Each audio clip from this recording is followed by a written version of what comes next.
Assalomu alaykum qishloqdoshlarim, yaxshimisizlar? Bitta sinimiz chiqib nima deydi? 9 xonali uy bilan gelik bersa keyin turmushga chiqaman, mahliga deydimi? Sinim tilladan bo'lsa ham olmaydi. 9 xonali uy berguncha 3 ta xotin oladi. Gelik tupliga ota-onasini hajga jo'natadi. Tentaga. Bu yoqqa kel, men senga ko'rsataman 9 xonali uy bilan gelik qaytib olishdi. Ona qo'ydi qumolog'ini yebsiz shu gapingizga. Qo'ydi boqing. Aminerga kelsang o'rgataman men. G'ish qo'yamiz mayda. Pindamni qo'yamiz. Bir ek xonali uy qurib ko'rdik qana.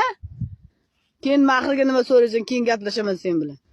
Tentak bo'lyapti qizlar. Og'zi kelgan gapiraveradi. $2000 olganman deb. Bor bo'pti. $2000 oyoq kiyimim deb.